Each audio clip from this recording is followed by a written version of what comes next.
اور یہاں پہ اللہ تعالیٰ نے کہا کہ انہوں نے کتاب کو اپنی پشت کے پیچھے پھینک دیا. پشت کے پیچھے پھینکنا، اس سے کیا مراد ہے؟ اعراض کرنا، اللہ کی کتاب پہ ایمان نہ لانا، اللہ کی کتاب کی تلاوت نہ کرنا، اللہ کی کتاب پہ عمل نہ کرنا، یہ سب کچھ شامل ہے پشت کے پیچھے پھینکنے کے لفظ میں. اور یہی صورتحال آج کے مسلمان کی ہے، جو بظاہر ایمان لانے کا دعویٰ کرتا ہے لیکن حقیقت کی دنیا میں ایسا نہیں ہے. جب ذاتی اختلافات ہوتے ہیں تو کیا تب ہم قرآن کا فیصلہ مانتے ہیں؟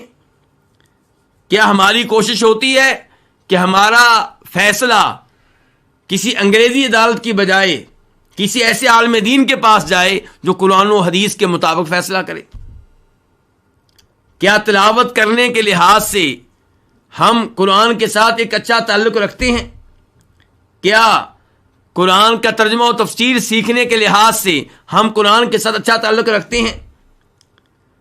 کیا عمل کرنے کے لحاظ سے ہمارا رویہ قرآن کے ساتھ اچھا ہے؟ یا وہی صورتحال ہے کہ اپنی پشت کے پیچھے پھینک دیا؟ آج اگر ہم کسی جگہ بیٹھے ہوں اور کسی آدمی کے پاس قرآن ہو اور وہ ہمارے پیچھے بیٹھا ہو تو ہم پریشان ہو جاتے ہیں. کیوں؟ کیونکہ اس نے قرآن میری پشت کے پیچھے کر دیا ہے.